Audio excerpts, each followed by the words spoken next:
Previously on NS2 SHOWTIME. Alright, Bobby, I think that's it for... Oh, Jesus Christ.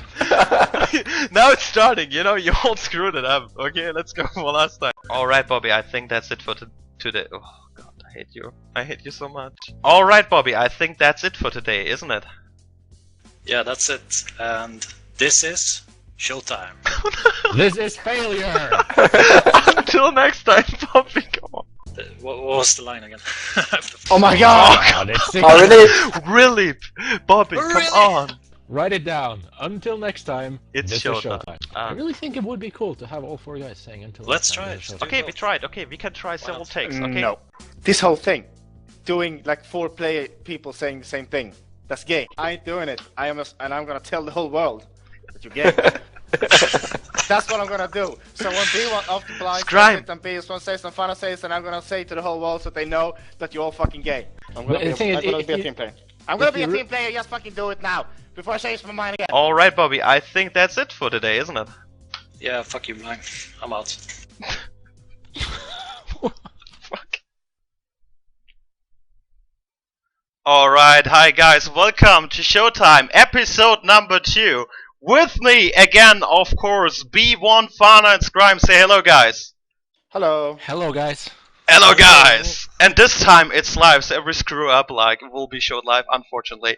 But yeah, here we are. Yeah, Of course we're awesome. gonna screw up. It's gonna be fucking hilarious, and we're gonna have like a last time on Showtime blah blah intro next time too, with all sorts of screw ups. It's gonna be great. Yeah. That'd be awesome. It's gonna be awesome. Alright guys, today in the show we do have, of course, news as always happening all about the scene, and we do have talk about what, of course, the NSL Invitational Cup, which happened last weekend, so I mean we all 4 have been there, so there's lots to talk about it, and also talk about Whale with a special guest interview, which is Mendasp. So, lots of stuff to talk, and also, really important, after the stream, do not go anywhere, just watch the end, because a teaser video of all the recorded footage will be shown, will be premiered live on the show at the end of the show. So, definitely don't turn it off too quickly. And so much for hello guys, welcome here, and I think we're just gonna go over to the news with Bobby. Alright, so hello guys. This is the first news we got for you. We're gonna talk about the build 245 that came out a few days before we went to Cologne. We also had the 244 that came out. There was a change on gorge tunnels where they lowered the cost to like 10 res and 5 res for every tunnel that you create, which in my opinion was like the greatest change they could have made. I don't know if they listened to us or anyone else, but it was really good. In the new build, what's notable is that they changed the med pack, so it's like a 0.3 delay to like lower the spam on meds. Also, we got the change on tram. There's like the server vent is gone completely, and now they added a pillar instead in mezzanine. So over to you, Fana. What do you think about this medpack spam? I know you were talking about it last time with your lurk. Well, we had a lot of back and forth about Lurk, but what I want to say first is that all of these changes, well, all the balance-related changes, were actually a direct result of feedback from competitive players. All these significant balance changes, they came about because we told them they should change this and that and this. We didn't specifically tell them to change just these things. We gave them a huge list of different things. We've been discussing it back and forth, and of course they didn't implement exactly the things we wanted them to implement, but they implemented something here and there, and I think the end result is pretty good. It's an improvement. Well, I should say, I mean, I guess not everyone knows about this, but there is a internal competitive balance group where specially invited competitive players talk directly to the developers about what we see as problems with the game. Well, this basically shows, of course, that the developers are listening, which is great, and that we have some sort of say in what goes on. But at the same time, there's no need to worry for the people listening who might not be entirely enthusiastic with this. There's no need to worry about us deciding anything directly in the game, because the developers don't actually just listen to us and just put it in the game, which is, of course, good and bad. That would be terrible. No, it would be awesome, but Yeah, it's there only to Fana. I know there's some casual players who don't really like us having that much say in what happens with the game. But the changes themselves, I think they're all pretty good changes. I would have liked to seen more significant changes to med packs. Initially, I wanted the med packs to have a huge change up to 2 TRS. We actually tested several different mods with 2 TRS med packs, and they worked pretty well. But there was so much resistance to it, and of course there is the worry that it would affect the game too much, so it wasn't put in the end. Right now there's sort of a halfway solution going on in the big balance mod, Sulek's big balance mod, and that's 1.5 TRS meds. And you might say, okay, what do you mean 1.5 TRS meds? You can't have half TRS.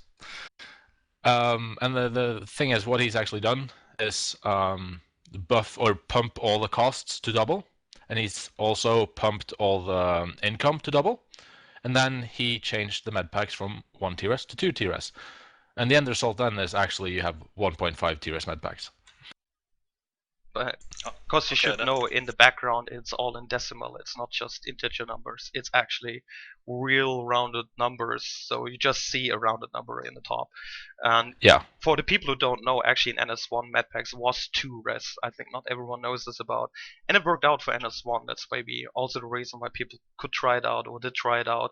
I'm still not perfectly sure what's the best, and yeah, but it definitely is a little change for commanders like Scrajm. Yeah. Well, the thing is, you can't really directly compare the numbers because resources work very differently in NS1 and NS2. The costs are different, the income is different, there's no rest for kills, etc. There are a lot of different changes, and of course there's changes to gameplay as well that affect resource costs. But if you analyze these things, you sort of, after a while, come down with the number 1.5 TRS in NS2. 1.5 TRS medpacks in NS2 is pretty much the same as 1 rest medpacks, no 2 rest medpacks in NS1 if you compare the numbers. Okay. I actually want to direct my question now to Scrajm. I have a 2-part question for you. Yep. This change on the gorge tunnels, what do you think about it? And also, I've noticed that, like, I don't know if it's in the new build or not, but like if you die as a gorge, you can't connect the 2 tunnels. Did you notice any change about this? I've been able to connect the tunnels even though I die. If I drop one entrance and then die and then gorge again, I can drop the exit. It worked pretty well. For instance, the first game versus Nexel, I died several times before I redropped that second gorge exit outside their base. So I have not been noticing any bugs on that part. Okay. And regarding the resource changes, of course, it's difficult always to balance numbers and stuff like that, but 30 team res and 10 team PRS, you know, it used to be 30 for researching and then 10 for entrance and then 10 PRS that is for exit. And I think that was just way too expensive. I think the cost at the moment with 5 PRS for the entrance and exit is good, but it might need to might need to balance the research cost again. But for now, I actually like the changes a lot. It gives aliens alternative strategies if they're locked down and stuff like that. All right. It gives the game more flexibility and more strategic depth into alien gameplay. Not necessarily the build order, but tactical things like where do you actually put the gore channels. So it feels like now we actually have something to discuss as aliens. Like, okay, should we put the gore channel there, or should we put the gore channel there, or stuff like that. And what that's a pretty sad thing to say, though. Yeah, but have something to discuss as aliens. I think before we were just sitting there. It feels like it actually feels like that, Yeah. and I think the gore channels in general, the whole concept is awesome, and I love it really much. I mean, we've seen instance, sorry about interrupting you there, just because it popped in my head, where you used the gorge tunnel in the NSL Invitational Finals. I don't want to get too much ahead, but maybe we should wait with that, because this is something we are going to talk about. Yeah, let's move on to that later. It's just related to it. But also, yep. Fuck you, Bobby. Shut up. Shut up. Shut up. But yeah, Go ahead. I Yeah. just want to say I agree with what Scrajm just said. I think the Gore channel change is very good, and I agree with that totally. I am also keeping sort of like a half eye on the chat. I just want to make a couple of comments because there's some questions there. I just want to say one thing. I have eyelids, so stop saying I don't have eyelids. That's a lie. Second, there was an interesting question here. There's a guy called Bingimp in the chat. He says, I think 0.3 seconds is still too low. Maybe a 0.8 is better. What do you think? And when he says 0.3 and 0.8, he's talking about the medpack cooldown, because the thing that was added in the last patch was, of course, the medpack cooldown instead of any rest changes. This cooldown is actually not a change. Before patch 244, there was an unintentional cooldown of 0.3 seconds. It was a bug. Sulek removed that bug for 244 and then put it back in as a non-bug in 245. Because basically medpacks were way too powerful without any sort of delay. You could just keep Marines alive indefinitely. And there are basically two philosophies here. One is that you limit the efficacy of medpacks by either making it impossible to spam them through some sort of cooldown, or by making them heal less or heal over time, or any sort of way that just make them less efficient. The other philosophy is that you make them more expensive, so that when you actually use them a lot, it hurts your economy. It's more committal. Yeah, basically. Either of these solutions make medpacks less powerful, but in different ways, and both of them have pros and cons. I'm personally very much in the camp of making them more expensive instead of making them less efficient, but so far that hasn't really been, well, it hasn't gone through. Right now the medpacks right now are, or they should be, according to the developers, exactly the same as they were before patch 244. Honestly, I think I kind of agree. I want to put that in because just about thinking about a strategy when you drop med packs, everything should have some thoughts behind it. If I want to use it, is it too costly? Is it too risky to use it? Actually, so you have this kind of decision making. Do I met this Marine or do I not met this Marine? Because it's too much hurting my economy right now, and I can kind of afford to lose this Marine. Right now, as it is, mostly of the time when I sit in a chair, I spam mets. I do it most of the time, so there's pretty much no decision making until I see, okay, this Marine has absolutely no chance to survive. And even sometimes then I drop med packs to get one additional scout down. So I think increasing the cost of med packs instead of just the efficiency by cooldown would force commanders to think a little bit more carefully about when and how they drop med packs. So that's just my personal opinion on what might be the better decision. Okay, I have a question to Scrajm about commanding. It's from Bonkers. Go ahead. He's the best ecom EU, wasn't he? Yeah, How does it feel to be the second best commander at the finals? Third, you forgot from me. Europe.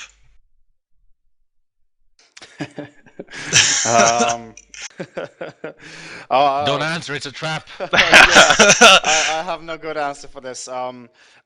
Let's say like this. I will try to improve and get better and listen to feedback, and hopefully one day I can be as good as Bonkers. Yeah, sounds good. All right, guys, we're gonna move on to the second news. This news is about the NSL prices. So we've actually been discussing this with Charlie when we were at the Cologne. We were thinking about, we're trying to get a hold of sponsors for ENSL to actually give up prices, but the problem is there's not going to be like a lot of prices, so we're focusing on the Division 1 pool. But we want to do something special, so we were talking about badges for like lower divisions. Badgers? What the? Yeah. Badgers. What does badgers have to do with anything here? Shut up, Fana. This is something like, say, the constellation icon that was in NS1, for anyone that played NS1. So basically there's a little icon that you're going to receive when you actually win, become the number one in your division or something. And this is something that we were talking about that's going to be for every server that they're going to support. That's going to be something you're, like, if say you win the Division 1, you actually have to be holding on to this icon like for next season. So if you lose it, it's going to go over to the next team. So that's a little small victory for lower divisions that we came up with. Yeah, It's a I fame. think this is a great idea, and this is actually something I suggested to Flera the last time we were in Cologne. All So, right. Oh. amusingly enough, but here's the thing: I suggested it because they already have this in Team Fortress 2. Yeah. Okay. It hasn't been properly implemented. I think it only for some tournaments is a little bit dodgy. But one thing I think you should reconsider is making these things, or right now you're considering having temporary badges. I think that's a bad idea. I think you should have permanent badges that are tied to the season. So if you win, say, Division 1 of, say, Season 3 of ENSL, you should have a badge that says ENSL Season 3 Champion. That should be permanent. You shouldn't lose that when the next season rolls by. It just should mean that the winner of the next season gets a badge that says ENSL Season 4 Champion, for example. Yeah, absolutely. Yeah, I like it. That could be That's much good. better. Yeah. But also, yeah, like you said, you suggested it last time? That was like half a year ago. Yeah, now but it's you actually gotta bear in picking up mind on it. that you gotta bear in mind that when we were talking about these things, we were drinking beers at the bar. So yeah, I wasn't really expecting a lot.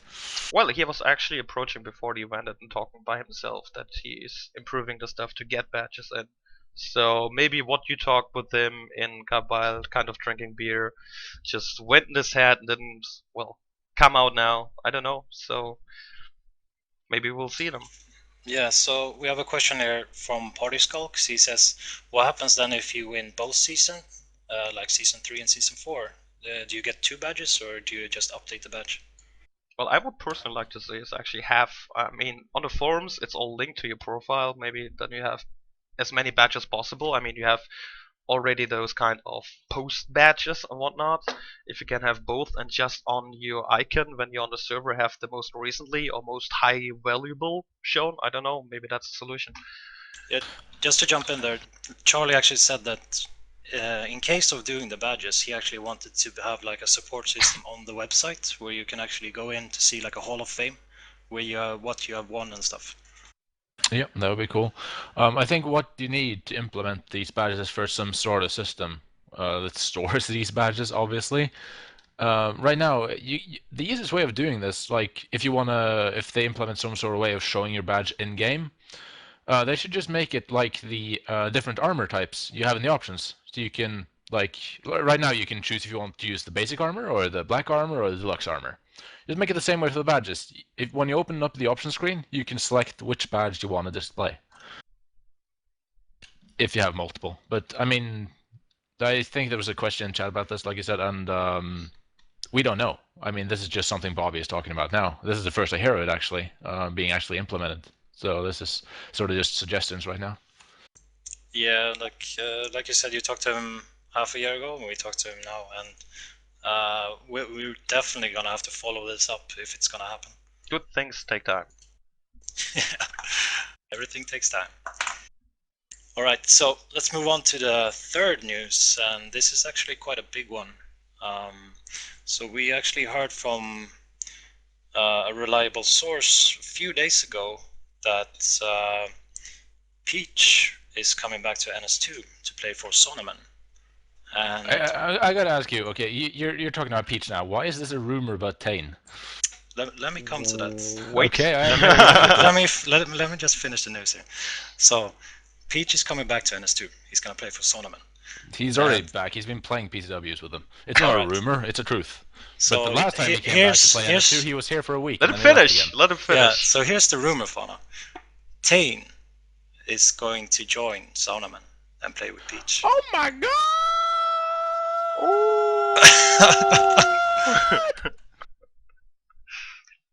Yeah, so On your RKO, face.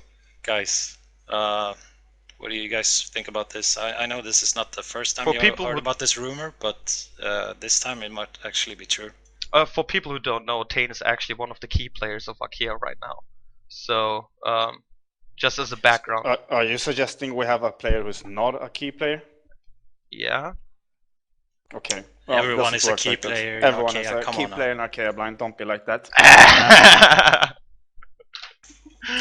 Man, I gotta tell you, I am shocked. I am shocked and awed. And this explains a lot because when we were in Cologne, I shared a room with Tane. And he left a gift for me when when he left, because he left the hotel earlier than me. He had an early flight and I had a later flight. Giant poop in the bathroom. Yep. This is Oh, really? Yep. Oh my god. Yep. We were talking about it the night before, actually. Well, here's the thing.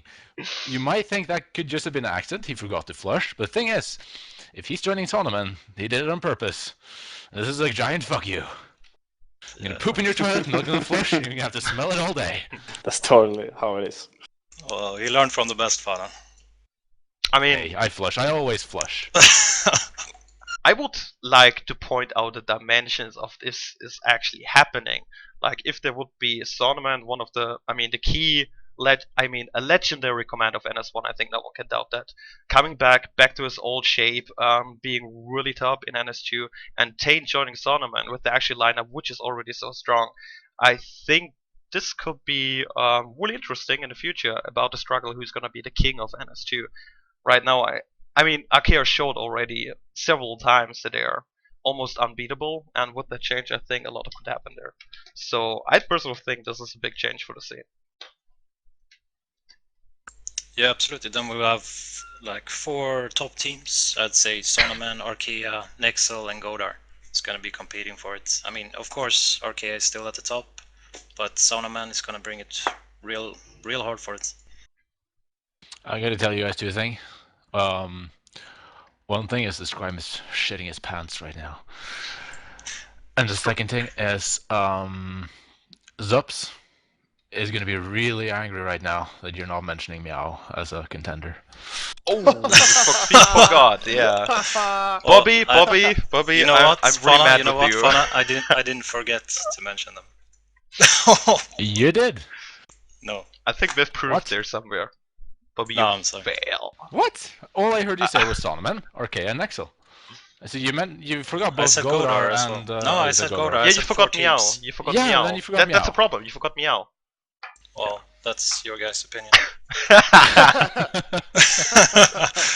But it's always hard to say which teams are the top tier right now, and trying to predict what they're going to be in the future is even harder. But I think it's fair to say that barring any huge changes, Arkea will be there, NSL will be there, Godar will be there, Meow will be there, Solomon will be there, Mercury might be there, and I'm sure there might be some other teams who surprise us eventually as well. Yup. Okay, so I think maybe pretty interesting future there. But let's go to the key maybe right now. We don't want to spend too much time on the short news. So, the really big event which happened last weekend, we all have been there. And I think there's actually what Fana told before the show. You could talk like 10 minutes about it, or you can also talk about 5 hours about it. And I think we're gonna go for a little bit shorter version because before everyone here leaves the stream, try to wrap up everything interesting because there lots of stuff happened. It's really interesting event there, and gonna put in a little bit background material. While I think who would be better to start off what actually happened there with Fana, a victor of this event. Okay, I got 2 questions for you first. Why is there a big picture of a man on our stream? Well, a man, the announcer. I don't know what he's doing there. Is it a video? Okay, it's a video. Okay. That's video. The second question. I mean, this is like I said, this could be an enormous 5-hour discussion, probably 10-hour discussion if you keep it going for long enough. So when you're asking things, let's go more specific. I mean, what am I supposed to say? Of course, I could say that it was a great experience. Just like last time, it was amazing to play. Fun. It was great fun. It was amazing to play in front of a live audience. It's pretty unusual for us. This isn't a big game. NS1 wasn't a big game, so when we played, we would always play on the internet with people spectating through HLTV or through streams. So playing in front of a live audience is pretty cool. And of course the ESL studio is pretty cool. Meeting all these people you play with and play against is pretty cool. Alright, I see where you're going. Let's go a little bit more specific. Of course you enjoyed it. Of course you're super happy that you won the whole thing. And of course! Yes, you are! But let's winning go. Is the best thing in the world. Obviously. So, you have already been twice there, and you already won twice there. So, is there actually a difference about the second experience from the first one? about winning there? There were some significant differences. Of course, one is that we had Nextel there instead of Exodus. I like both. I love you stating the obvious. Yeah, well, it's not that obvious because, of course, Nextel are Americans and Exodus are Finnish, and I love both those teams, full of great guys. But of course, Finnish people, they have a stereotype of being somewhat insular, not as talkative. And I mean, that was kind of true. We didn't actually get to interact so much with the Solomon guys, unfortunately. They stayed mostly to themselves, which is alright, and we did get to talk to them. Whereas with the Nextel guys, we did a lot of stuff with them. I mean, we had dinner with them, we talked a lot during breakfast with at least some of them. So I felt I got to know the Nextel guys a lot better than I did get to know the Exodus guys. I went to the carnival with Nexel guys afterwards. Oh my god. Yeah. Oh, really? Watching You're them go riding the the roller water coaster. park? No, not. It's not a water park. It was a carnival with roller coasters and stuff. Oh, there was a water park right next door. A water actually. ride or something? All right, water ride then. But yeah, who rides the water now in this weather? I do. And I can say that Charlie was actually afraid to ride the first one because he doesn't want to be upside down. What, the Paris wheel? No, I actually I don't think know. you're ever upside down on the Paris wheel, Bobby. No, Have you ever no. Well, been maybe to in Germany. Who knows? I actually didn't go there, so. This is heading towards a 5-hour version. So Yeah. let me go to the next question. Okay, Let's Actually, go to some fucking specifics. Yeah, I mean, we gotta specifics. talk about Okay, something relevant here. actually, Let's where I talk wanted some to- game analysis. Bana. Where I wanted to head Fine. actually with my question is from the difference about the show quality and how it was the production. Was the difference in production value? Did you see? Yeah. Okay, there we go. So Yeah, actually, let's this hit has that been one. a big topic on the forums, on Reddit, and whatever. I mean, and there was of course, there was huge drama on the stream about it. A lot of people complaining about the stream, and I can understand it. Obviously, I was at the event, so I didn't get to watch it at the time, but I have seen parts of it after I got home, and I mean, I agree with some of the complaints. And I gotta admit, at the event when we were there during the long breaks, and none of us asked for those long breaks. During several long breaks, we were just sitting there going, "Aren't we going to play soon? What's going on?" But some guy is asking in the chat why I sound like an Irishman, and that is just freaking me out because how? No, I don't sound like an Irishman. Don't get irritated. That is the man. first time Just I've ever keep gotten talking. that. So I'm getting back on topic. Okay, stop calling me an Irishman. There was a problem with the filler content they had. I don't know why they decided to do all these silly things with the wrestling and the face painting and the whatnot. I suppose they thought it would be fun, and I'm sure it was fun for the people who participated in the hijinks.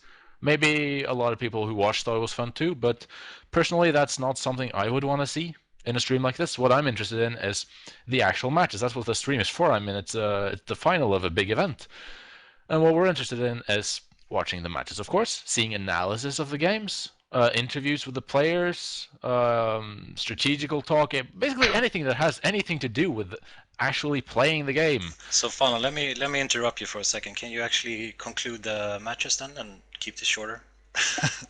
What do you mean? Just give us a rundown on the rounds. But that wasn't a question. That wasn't what Blind asked me. What are you?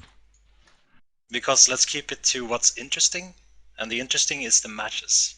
Yes, I agree with that. Are you pissing Yes. on Blind now? Because that's kind of rude.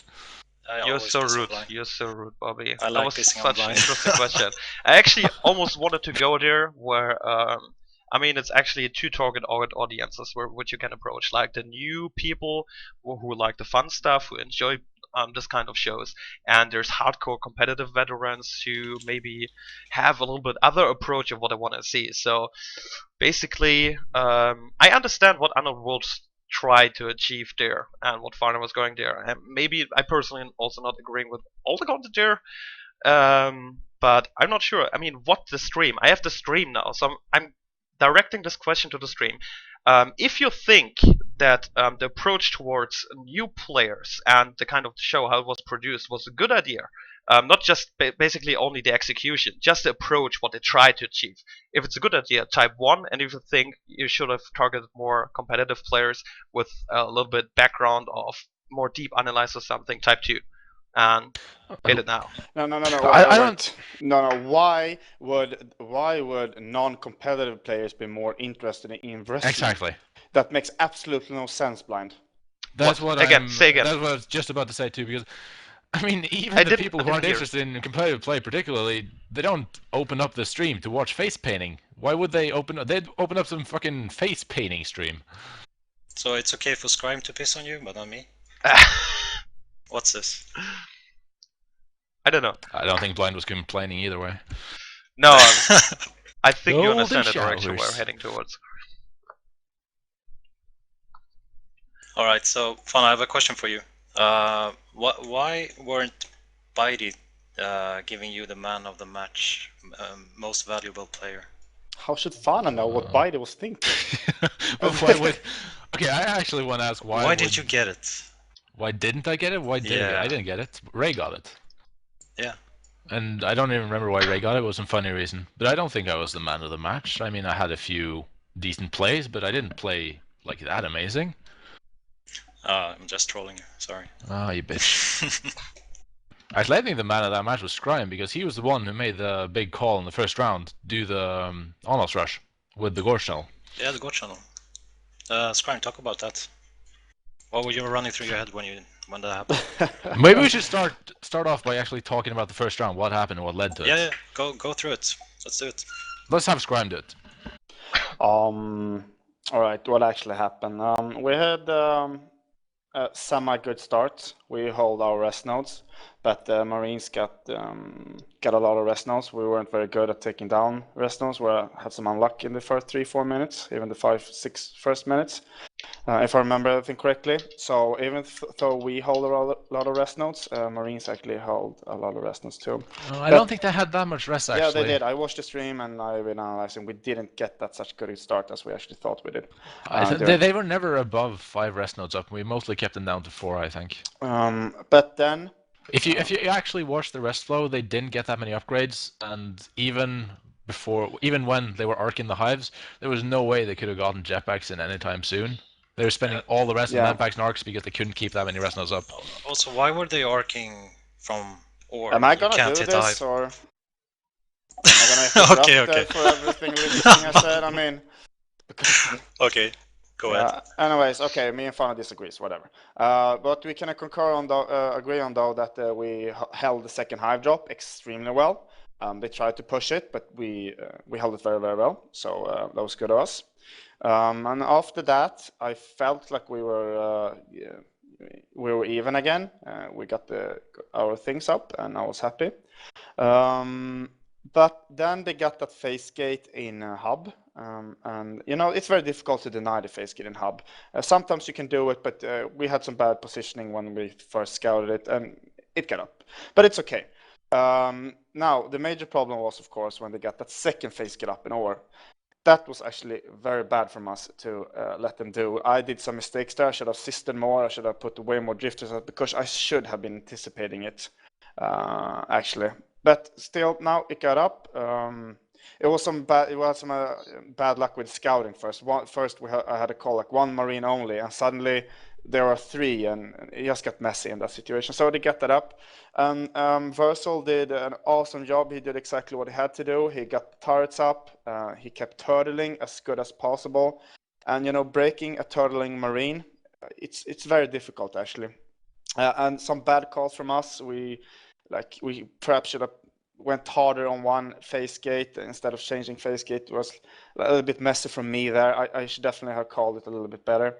And suddenly we were in this position where we actually had to defend the hives over and over and over and over. They were low on rest, but you know they didn't have to spend that much rest because they had those freaking arcs. So they kept arcing hives after hives after hives. And here I did stupid things again. I think I died 14,000 times as Gorge while bombing those arcs. 14,000, that's a lot of times. Yes, well, it felt like that at least. I had a lot of Gorge deaths. That was bad of us again.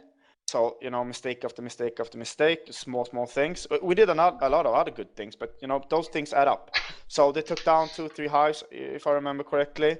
But there was Yeah, they took down first. They took down warehouse, then they took down repair. Elevator? No, elevator, and then they took down warehouse again. exactly. So, but what happened after that was we got the honors up, and since they actually spent all the rest on arcs and holding the arcs, we actually could get that honors up. And they didn't have jetpacks, and fighting honors without jetpacks is actually quite difficult. Because they actually focus so much on our hives and they forgot to focus on our rest nodes. So we could get that honors up. I think at least we're actually not that far from a second honors either. But what we did, we had to use the honors for some, in some way, and they put a lot of armories holding that face gate in hub, so it's quite difficult to break that. And I was getting afraid that they might turtle more now and get the jetpacks up, rendering the honors almost obsolete. So I thought like, hey, we actually had to use the honors in some way. And if you can rush a base with an honors and 3 fades and a gorge, if Marines don't have jetpacks, that's insta GG. There basically wasn't anything they could do about it. So Yeah. So basically, when they forgot that armory, they gave us the game. Yeah, the armor. Now what was going through my mind was that we have to use this honors in some way. That was what I was thinking. We have to use that honors, and we have to do it now. Either we commit from north tunnels instead, because they hadn't an honors there. I mean armor there. So either we commit from north tunnels and really try to take that out. It could go 50-50, or we do an 100% guaranteed base rush instead. So I went for the base rush, and thank God they never took down that gorge tunnel in a server room. So and I was able to utilize that by getting a quick gorge tunnels right next to the base. So they actually didn't see that base rush coming either. Neither did the casters. Yeah, even the casters missed it. I saw. Yeah, well, I don't want to be too harsh, but there was a lot of that's right. That's the biggest problems with all these with the cast basically in NS2. There is a lot of missed action. Now we're I'm not sure why it happens. Anyways, but that was my roundup of the first round. Yeah. There was a question in the stream, the chat for the stream about which level weapons they had. I actually think they only had weapon 1, but I'm not sure. I think it was 2-2. I'm not 2-2, sure though either. 2-2, really? Yeah, okay. I think it was 2-2 by the time. Yeah, it's very possible. But they were, I'm pretty sure, well, I'm 99% sure they didn't have an advanced armory, so jetpacks were not even close to coming. I don't think they even had a second CC. No. So we weren't really in any immediate danger of getting locked out of the game. The problem was that breaking all those arc emplacements down is very difficult. We could have tried redropping some hives, because we actually had a lot of res when we did the base rush. We had 120 res in the bank, T-res. Could have dropped 2 more hives.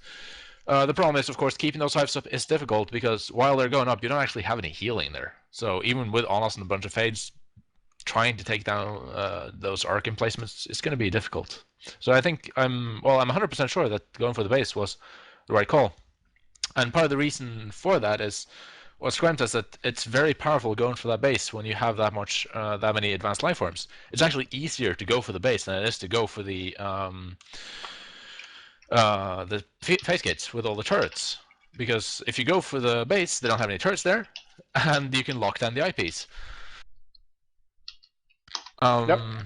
There's actually, if anybody's watching, I'm sure somebody watching who I'm sure there's plenty of people watching who have experience with NS1. And here's an important difference between NS2 and NS1, and that is that in NS1, when you beaconed, you would get all your dead players back inside the base, whereas in NS2, you can only beacon players who are alive, and that makes base rushes significantly more powerful in NS2, because you can't beacon your dudes back alive. If you all die, which is fairly likely is going to happen when there's an Onos and 3 fades in your base, well then it's GG, because what are you going to do? You can't spawn, the Onos is on your IP.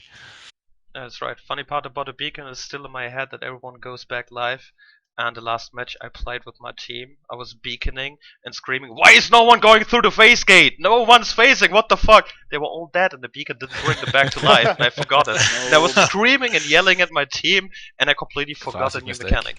It's just so in the NS1 brain. mistakes. It's so in the brain, yeah. If anybody's interested in hearing what I think were our big mistakes that game, I will tell you now. I think we made 3 big mistakes that could have ended the game in Nexel's favor. The first one, we weren't good enough at denying face gates. We should have been able to deny that face gate at least in ore, but we didn't react appropriately, not fast enough, and not heavily enough, and they got the face gate up. The second mistake was that, well, it's a practice thing. We have not practiced against taking down face gates with turrets on them. This is a fairly new strategy. I think this is actually the second time we play against it, so we basically have no experience with it. And taking them down basically involves clever play and cautious play with the gorges helping out the other life forms, or the other life forms helping out the gorges. Our problem was that we didn't really have that experience. So when we went in, we had the fades rush in and the gorges run in behind and try to bile everything down.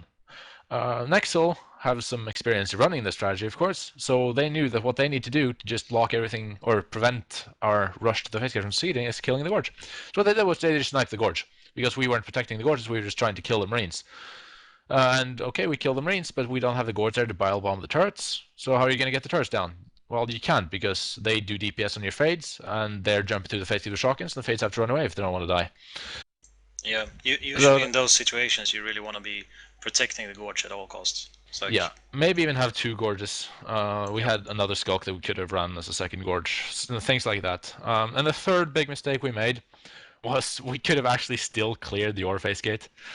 We made a big push with, I think it was 4 fades and the gorge. Well, the gorge actually survived long enough during that one push to get the turrets down. We got the 2 turrets and the battery down, so the last turret was couldn't do anything. But for some reason our communication failed, and they had enough people there that our fades had to escape, and they managed to kill the gorge.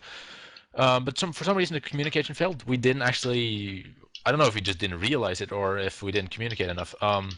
But we didn't react to the turrets going down, because they actually had 2 guys there building a new turret thingy for at least 30-40 seconds. We had plenty of time just to heal up the fades and go back and clear it. But we didn't. Instead, we switched around. We got a call to go to hub instead to try to clear that face gate. And of course, at hub, the turrets are still up. So, failure. Aren't you repeating exactly what I said now?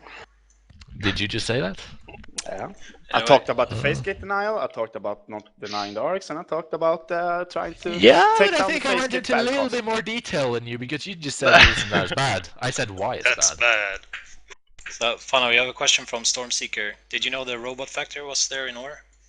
The robot factory? Yeah, they did hide it down there. I know, I knew all game long it was there. Yeah, I'm pretty sure we knew they were building the arcs there. Yeah, I knew all the game long. The thing is, though, what do you do about it? They have a freaking face gate there. What do you do about it, huh? What do you do about it? I mean, so it doesn't matter if you knew it were there or not. We had to deny the face gate anyways. Also, I want to add like a little comment towards the streaming thing. Most of the times I see Hugh is actually the one looking at the match going on, and there's another caster doing it. So that's also one of the reasons why they're missing so much, because there's like 2 people interacting at the same time, and one is watching and one is talking, and they're not really working together, you know. And that's one of the reasons. And also, I don't know what kind of interplay they have. I'm sure they talk about how they're going to do this beforehand. The problem is that they have 2. Well, I don't know how much the viewers know about well, casting or commentating games, but usually you would have one play-by-play announcer who talks about everything that's happening in the game. Like he says, oh, there's a bunch of guys going there and they're killing this and that, and blah blah blah. And then you have something called a color commentator, who is sort of an expert who makes a deeper analysis. He comments every once in a while about, oh, why is this happening? Why is this good? Why is that bad? Who has control of the game now? What do they need to do? Blah blah blah. The problem is that all the casters they had at this event, and all the casters they have had in previous events, pretty much all the official streams, have 2 play-by-play announcers and no color commentator. And when you have 2 play-by-play announcers, you basically just have 2 people saying the same things. And you have one guy saying something, and then he takes a break, and the other guy says something, but they're both doing the same job, and it just doesn't work that well. Yeah, good point. Yeah. All right. You want to finish this round 1? I'm done. Yeah. Officially moving done. on Do you have any Obviously, other? it was an exciting round for both the spectators and the teams playing. I think we cheered more when we won that round than when we won the actual match. You know, Yeah. everyone who watched that first game was so really amazed and wanted to see, oh my god, this is gonna be a great evening. If the first game is already so good, what will the other games will be? But then it happened. Then it happened, Bobby. And game 2, Scrajm, can you give us a roundup of game 2 on your Marine game on Tram? Yeah. So basically, we did that. We used a 3-man pressure squad in the beginning, putting some pressure on. It wasn't completely successful, but we got some rest notes up because of it. What happened was yeah, we played. You know, it was quite even for quite some time. We got some tick up. They got some tick up. But what happened then is I got to bank some res, and I got the necessary upgrades I felt at one point. When I saw that them dropping the hive, I felt like, all right, we should be able to do a shotgun rush against this hive.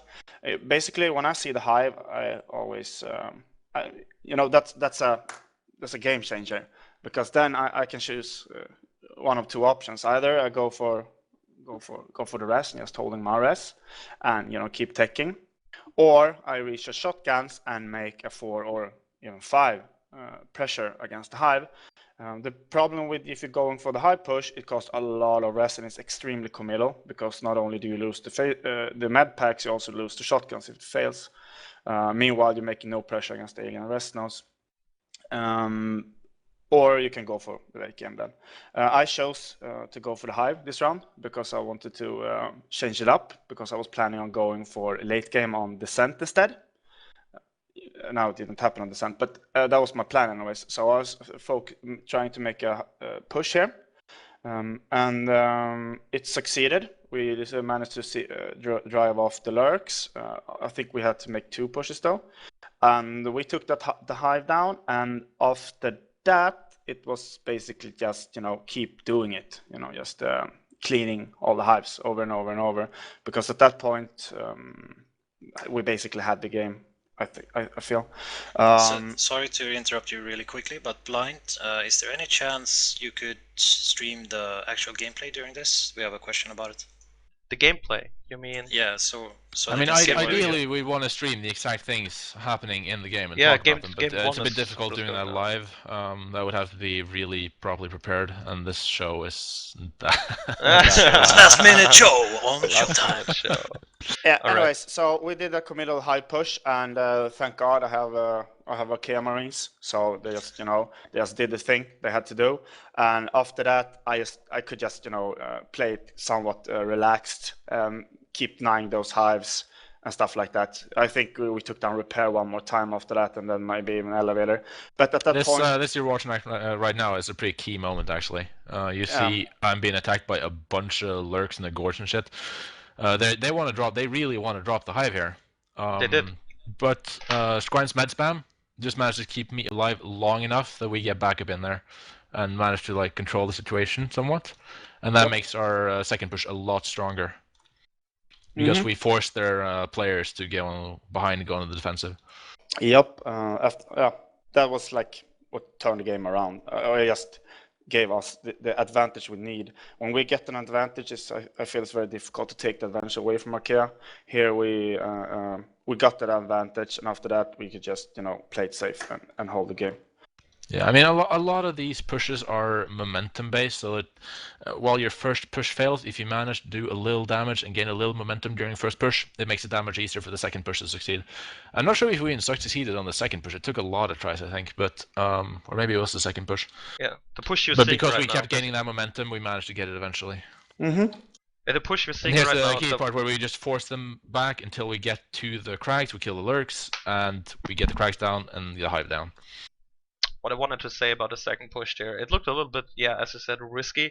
Facegate was going up, and you had 4 Marines going straight into elevator, and I think it could have gone both ways. I mean, if you lose that push, those 4 Marines, which have been really costly at the point. You were already down 3 extractors. There was a respite in the north, and you lose all the 4 Marines, and you don't have a phase gate and a hub to go for a second push. Could I really think go Nexel completely different. Nexel made a key mistake here, and I don't know if this was a lack of calls on their side or poor communication of what was going on, but they had a lot of skulks doing things they shouldn't be doing at this point. When you have the entire Marine team pushing your hive, there is only one of 2 things you should be doing. Either you should be defending the hive or you should be rushing the Marine base. Yep. There is no alternative. There is no other fucking thing you need to be doing at this time. That's true. They had 2 Those are the 2 alternatives you have. You either rush Marine start or you defend your hive. Yep, indeed, and they failed at that. Yeah, they. I don't know why they did it. Maybe they had some reason. Maybe they can enlighten us if somebody's watching. But they did not have the skulks defending the hive. They only had the lurks in the gorge, and that is not enough against a full team of shotgun Marines. No, some teams seem to think that you can like hold with only 4 field players and then have 1 Resonant Biter behind it. But I feel that's very risky because if you don't hold the hive, you actually lose the game almost. Yeah. This is not a mistake I would expect from Nexel because they are usually very intelligent players. They play solidly. All right. After maybe we were nervous. Okay, just to cut it down a little bit before we go in the 5-hour version. I mean, round 2, you had this crucial moments where you took advantage. Nexel reacted, unfortunately for them, a little bit wrong there, and you ended up winning 2-0. A little bit relief probably, and Nexel a little bit down in moral as it seemed. As we then turn on the next map, which... Yeah, I just want to say there's a comment in the stream here that is interesting. Best profile name comments that Godar do this thing where they hit all the archers at the same time as their hive goes down, and in effect that's a bigger plus. And that is true in a way, but they always try to defend their hive. They don't usually just sacrifice it. What they do, which is intelligent and what most teams do, is if they see that they can't defend their hive anymore, if they realize that this hive is going to go down, and if we try to defend it, we are just going to die and the hive is going to go down anyway, then they go out and hit your resources while you're killing the hive. And that is the intelligent play to make. But you always want to defend your hive if you have a chance of keeping it up. You don't want to sacrifice it just to get some resource hours down. I agree. I think Godar's pretty good at knowing when to defend. They're really good at respiting. I think they've shown many times they know exactly when they can go by respiting, and they're really crazy about it. Godar is definitely one of the strongest teams when it comes to tactical play. They have great team play, and they know what they need to do at certain points of the game. That is one of their strongest sides. Yeah, that's what was really hard to accomplish. I mean, everyone's out respiting, all your RTs are flashing. When you attack an RT, suddenly all skulks are there and kill off your pressure group. That's really amazing every time I watch them play. So really props to that. All right, going to round 3. I think that was the opener. I can summarize it round 3, 4, and 5. Sorry, before you summarize everything. I shouldn't summarize it that fast. Round 3, I think. Fana, shut up. Okay, fine. Before you summarize things, I just want to say that if we're missing anything on Twitch chat, you can also tweet us at NS2 SHOWTIME. So we'll be answering your questions there as well, live. So, yep, go ahead, Fana. Yeah, I think I agree that round 3 can be summarized pretty fast. Round 4 was a super fast round, but I think that is actually an interesting one to analyze. So I want to spend a little time on that, but go Scrajm. Yeah. Round 3, I'm looking right now at the 3-man pressure by Nexel at the start, which is right before the 1-minute group in Gravity. And I think after that they couldn't recover from there. We held the first pressure somewhat good. They didn't manage to take down the rest node at least. And if I just remember this game correctly, they never get the momentum up they needed. They didn't take down our rest nodes, and we constantly had like at least one or two Skark spotting rest nodes behind. They were even struggling to hold energy. I mean, it felt like we just KD won that round. We got the rest nodes up, and they tried to make like a silly shotgun rush against our hive. But with 3 Crags, 3 Hydras, 2 Lurks, a Gorge, and 4 Skulks holding there, they just basically gave us those shotguns for free. And after that, it just had to do the last thing. It felt like a round where we had solid control. We had the momentum in the match. We had fairly good control over their economy, and they weren't hurting our economy at all. And when that happens, you sort of just know you're going to win this, and the Marines sort of know that we're losing this, and then they try something to get the momentum back. In this case, they try to heavy shock and push. And when that fails, it's pretty much over. Yeah, I felt that was actually, the descent Marine round from us might be faster, but the most control game of them all was actually when we played aliens on descent. They basically couldn't defend the rest enough. And I noticed one of your main things. I mean, one of the big things you were doing that not many other teams are doing. You're assisting all over the map, like taking control of everything before the Marines could even, come back with it. Yeah, assist spamming the map is a good thing to do when you're in control of the map because it prevents comebacks. Exactly. I wouldn't have done that if I felt the game were more even. I would have rather used my sister for something else, like dropping life forms and stuff. But now, since the game was basically pretty won already at like 6-7 minutes, I felt I used my team res instead, exactly as Fana said, to make sure that they couldn't get any comebacks. So I did that based on the situation. It's not something I do every round. Yeah, I remember I was coming back into the room at about 5-minute mark. I saw everything system up. I thought, oh dear. And then I witnessed the shotgun push you already mentioned in monorail. And from that point, the 3-0 was pretty much obvious. Yep. So let's go about... I don't know how obvious it was. I mean, it was obvious after we got control of the round, but in the first 3 or 4 minutes, it wasn't that easy to say who was going to win. No, I mean, when you came at the 6-minute mark and you see everything system, then you watch. I'm looking right now at the 9-minute mark. This 4-man shotgun push, monorail. This is the problem. I mean, they're trying the heavy shock and push against a fully fortified hive with Crags, with 2 lurks, with Hydras. Yeah. You just can't do it. I mean, if one of the lurks makes a huge mistake and dies, maybe, but we were just sitting there knowing like all we have to do is keep spiking them and wait for them to go in, and then the skulks bounce and they will die. Also mentioned it didn't even have. Oh wait, weapon 2 has gone away. I think in a situation where this, when the aliens have been able to fortify the hive this heavily and they have 2 lurks, I don't think you have any choice as Marines other than to go for late game strat. Try to keep your rest nodes up, try to tech, and try to win it that way. Because you are not going to be able to take the hive down unless the aliens make huge mistakes, and banking on the aliens doing huge mistakes is usually not a good way to play the game. Yeah, what they should have done when they had those 4, if they wanted any chance of comeback, what they should have done is when they saw that fully forwarded high with shotguns, they should have realized, okay, this is just a poke. Let's retreat. Let's go for the late game. Because it's okay to poke, I think. You can ask the aliens, okay, what are you gonna do now? What are you gonna do? But when they saw we had fortified, they should have retreated and just tried to turtle us. Well, as they did on Tram, they should have started doing that. It would have been difficult that way too, though, because we already had a good momentum in the game. Super difficult. I'm not saying anything else. Yep. All right. Let's move to the 3rd round, perhaps. Yep. Number 4. Maybe? The shortest round. round. I mean, of course, yes. The shortest game of the whole match. Which is Fana can do that one. Yeah, we can talk about, but yeah. Oh no, there's something to talk about. Well, there is a lot to talk about there, actually. Keep it shorter, please. The game is short itself. Okay. Don't rush me, bro. Let's go. Okay, the thing about the 4th round is, everyone who watched it remembers that it was a very fast round. We pretty much got to their hive, egg locked them, and it was over within 2 or 3 minutes. The problem is there is actually a lot of interesting stuff happening in the first minute of that game. Because what we decided to do was this was not a rush strat from us. This was an aggressive opening. We had 3 guys pushing towards their expected first harvester location, whereas we had 2 guys building rest nodes. It's a pretty common opening. It's basically a 3-1-1 split. Nexel responded to this by not dropping their first harvester. They basically delayed it because they know if we get into there, we can kill that harvester pretty much instantly because it's going to be really low health. Unfortunately for them, they also had skulks out of position.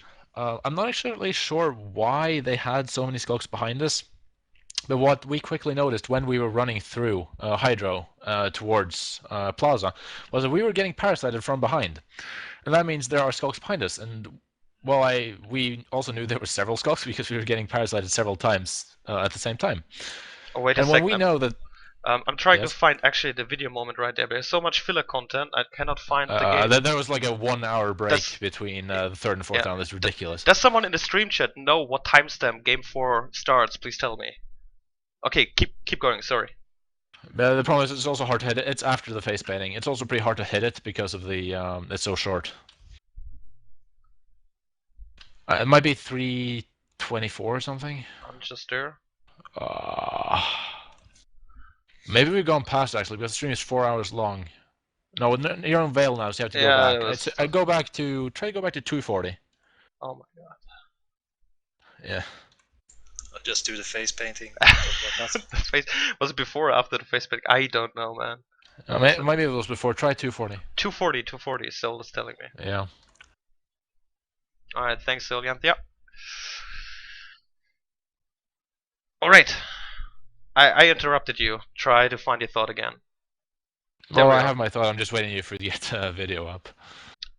Because it's Okay. interesting to see this at the same time. I'm going- here you can see Ray and Tane entering Plaza. I'm going a little bit earlier. I'm going a little bit earlier because that's the opening. The 4-1 opening by Nexel, sending those 4 Skulks to Gravity. And you did Yeah. 1-3-1. Yeah, here's an interesting thing. They do with an aggressive opening too. The problem with going with an aggressive alien opening against an aggressive marine opening is that unless you base rush, it puts you in a very bad position to defend.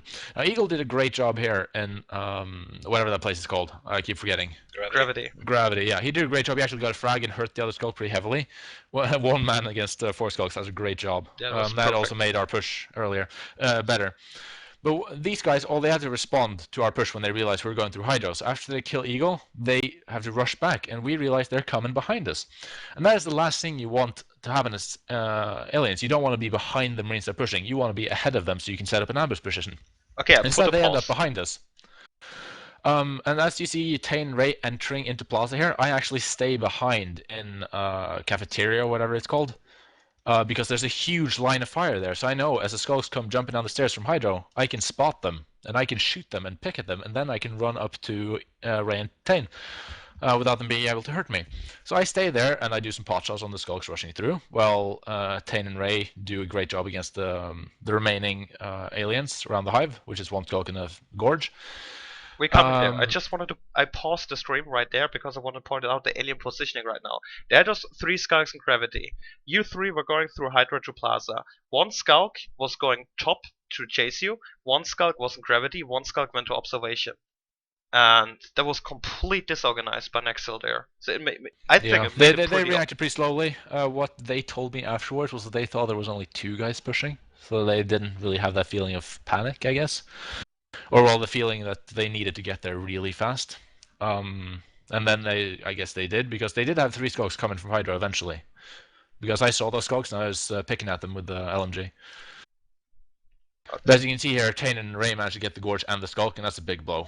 That was silly play by that Skulk in that Gorge. They should have stayed behind, been careful and not died, and waited for the other Skulks to arrive. Exactly. But they die, and then the Skulks come through Cafeteria. I get some shots on them. I run back to Tane and Ray, and then we have, instead of, well, what happens then is we have 3 Marines in a good position, whereas they have 3 Skulks, 2 of which are hurt. 1 is, I think, less than half health. Plus some Skulks coming from, I think 1 Skulk, that's Bitey you see there. He's also a bit hurt, actually, coming from the Hive. And that's a horrible position to be in as aliens, because you are now rushing Marines who are in a good position without being even full health. You don't even have carapace. This gives us pretty easy frags, actually. I pause again. And we end up wiping it. Yeah. I mean, I'm pausing it. I mean, the situation you have right now, you end up wiping it, and now you can explain what is the situation. Okay, I'm sorry. Just go ahead. I just paused it so the people know exactly the moment you're talking about right now before the stream goes on. Yeah, the point is that they are forced to rush us in a poor position with poor health levels. And we wipe them, we kill 4 Skulks, and then we manage to kill the 5th Skulk, and then the Hive is wide open, we can just run in there and end it, because of course we're going to take that opportunity when we see it. The opposite of this would have been if they had been a bit more patient, a bit more clever with their Skulk play, and just stayed alive instead of dying here and there. They could have rushed it with 5 Skulks, or 4 Skulks in the Gorge, which would have made the difference. No, 5 Skulks in the Gorge, I mean, which would have made it infinitely harder to wipe that and still have all the Marines alive. Or ideally, if they had the skulks in front of us instead of behind us, they could have set up good ambush positions, in which case they would have attacked us in a position that was favorable for them instead of favorable for us. That makes such a huge difference. These things, I mean, it looks like we just run straight in there, shoot some skulks, run to the hive, kill them, and win the game. But that's not really how this works. It's about positional play, about doing the right things. And in this situation, unfortunately for them, Nexel made some pretty serious mistakes that allowed us to run into the hive and egglock. I would love to actually hear Nexel's analysis of the situation. They might have some different points of view on this. But I don't think we have anyone. From Bitey in the Twitch stream, actually. I mean, chat. Yeah, that would be great. Maybe he has something to say about it. We might be able to get one of them on here. I don't know. On the stream. Yeah. So Bitey, if you're listening, send me a stream, Steam chat, and I'll get you on. Will get me on? Oh. Yep. Oh my god. Oh my god, that is fast. This guy. We work fast here in Showtime. I was sneaking myself in. So for the people watching or listening to this who don't know his voice, Bitey from Team Nexel just joined the TeamSpeak like a second after we asked for him. Yeah, the captain of Either Nexel. This guy is psychic or he is Mr. Flash. Well, you know, I heard the build up to it, and I'm like, I guess so, because I'm not doing anything. Bam. So, Bitey, do you want to break it down? Is this the lead up to the egglock? Yeah, we're just talking about the egglock situation in the fourth bullshit game. hit in Plaza. That's what fucked it all up. People tried to make a really bad engagement work. Doesn't work. And they all died. That's pretty accurate. What let them walk in. I was the one-on-one rushes. Yeah, it wasn't entirely one-on-one, but there's a lot of different situations where the Skogs pushed where they shouldn't have pushed. 3v3 basically in the open rear. No, it was 4v4 actually, but it was just a big. It was good position for us, a bad position for them to rush in, and one of their Skogs was hurt, and the timing wasn't entirely perfect. They had some Skogs coming in after the other Skogs rushed. And of course, good aim from us. I mean, we wouldn't have killed all Skogs if we didn't have good aim, but... Well, if you just look at the room itself too, like, you can't expect to win against that kind of player. Like, that room is just not favorable enough to, like, force an engagement to work. Yeah, you spam the med packs on the Marines and they will be able to take down Skogs in that room. Especially in that area of Plaza. If we were around the rest node, with the rest node up there, trying to attack the rest node, it would have been a different story.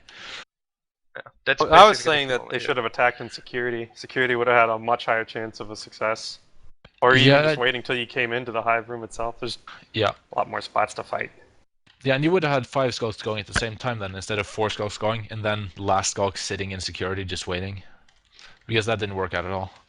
Also, so I went to Nexel and asked, what the hell are you doing, just after that game was over. I also, you know, my idea was that even if you are in that position, as they were, like you see 3 Marines, and first of all, someone should have called it, like, okay, we can't do it. What Nexus should have done, I think, that let's say if they are in the position, what do you do? Well, they should assist it to the other rest node and then camp at the hive instead, because then I would be forced, like, okay, I have 3 Marines here doing absolutely nothing. Then I'm gonna Nexus instead putting the question to me, okay, what do you want to do with your Marine Scrajm? I mean, so, you're gonna push them into the hive, obviously. And yeah, but, I mean, but if they have 3 Skulks then ready to ambush at a good position, I think. 3, but yeah. Exactly, and 3 Skulks just ready to ambush like that. Well, they should have been able to take at least 1 or 2 Marines, and then the next wave can clear it. Now instead they didn't do anything of those. They did first mistake was to let us in, and the second mistake was to actually engage us. They should have not engaged us there. They should have got for the other rest, go for that. They should have went for the other rest nodes. Yeah, Gristy actually made a comment here in the stream chat that they should have sacked the RT, but the thing is they didn't even drop the RT. Exactly. That's the point. They made the right play to begin with. They didn't drop the RT because they knew we were rushing in there. But for some reason they should have just gone for the other rest node in energy. But in Nexel's defense, fabrication is a terrible hive. It is a bad hive to defend, it is a bad hive to spawn in, it is a bad hive for everything. And you don't want energy flow as the second thing. No, it's a terrible rest node to build, although it's not that hard to defend if you do it properly. You can fortify it with clogs and with hydras, and it is quite possible to defend that efficiently. Alright, coming up on 15 minutes for a short breakdown on the spawn camp. This isn't a short break. I told you I wanted to analyze this round because this is a round that seems very simple for I'm people. Just trolling, it's a deceptively simple round to look at, but there's a lot of stuff going on here, and a lot of things, a lot of easy mistakes. Things that. I actually want to hear from Bitey from the start of what were your initial like going for, like, what was it, 4 or 5 skulks in gravity? Were you doing a base rush? Or it was well, it was something new. We never should have tried something like it was something really unique to just the event itself, because we were getting, I guess, kind of shaken up that I mean, it was after 2 games and we were already getting shaken up on what strats to use. So there was a lot of talk, like, well, we should try to do something else, make sure we crush one side, because Arc is known for 2-2-1, and even though there are 3 called in Hydro, there's another botched play that came up with a Versal Gorge and a Skulk. He thought there was only one Marine in Plaza, so he tried to handle it. But then he ran into 2. So that's why they did it, yeah. That's why that Gorge came out. And I was I was thinking about it in the back of my head. I'm like, let's just set 3 going into Hydra. There might be 1 still lingering. It's like questionable decision. So you're basically countering the 2-2 opening, but then I went for 1-3-1 instead. Everything just broke down. So that's it, I guess. It can still it was not really it. I mean, it puts you in a sort of bad spot when you have to engage the skulks from behind, but you still have a good chance of engaging in a favorable position there. But they were basically banking on 2-1-2. It was an aggressive opening against an aggressive opening. Yeah, they're not necessarily banking on 2-1-2. You can always do the 4-1 breakdown. You just need to follow up wisely after that. If you crush one side... but the aggressive alien opening is always weak to an aggressive marine opening. That is why I personally am not a huge fan of the aggressive alien opening, unless you know exactly what the opponent is doing. Because if they hit you with an aggressive marine opening, like say in this situation, if they hadn't spotted us running through Hydro fast enough, and if they had dropped that node in Plaza, we would have killed that node instantly, because they wouldn't have been able to defend it because all their skulks were completely out of position. Yeah, and it's also easy to call these things, like when you're watching the stream. When you're actually like, you're seeing everything what's happening. You see the aliens, you see the marines, but we don't realize, like, it's really hard to make these calls when you're like, this was in a live studio with lots of people watching. Yeah, that's also, it all happened during, well, this particular situation happened within the span of 1 minute, from running base into Plaza until the engagement, maybe even less than 1 minute. And like the time you have for these decisions, these are split-second decisions. Like that Gorge and Skulk rushing in and dying, which was silly, like Bitey says. That is a split-second decision. He thinks there's 1 Marine there. Gorge and Skulk can take 1 Marine without problem. Turns out there's 2 Marines there. And like little mistakes like that just sort of add up here, and in the end it leads to a fast spawn cap game. I always say, like, little mistakes are what win the high level games, and it's always true.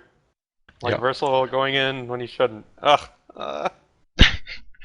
If he was alive, then that 3 from the back would have been able to win, because there would be a Gorge and a Skull from the front, and 3 Skulks from the back. Probably would have won that entire fight. Indeed. Yeah. Alright, do you want to wrap this up, this round? We'll move on to the next. The next one's my favorite. The next one's the favorite. Alright, let's go there. Alright, Bitey, why don't you take it away on the next one? We built a tower. Tower defense. It is one of the weirdest. It's actually probably no. Well, I'm sure I've seen a lot of weird stuff. This is pretty weird. It's pretty funny. And we have the unicorn. Let's just blind find it first.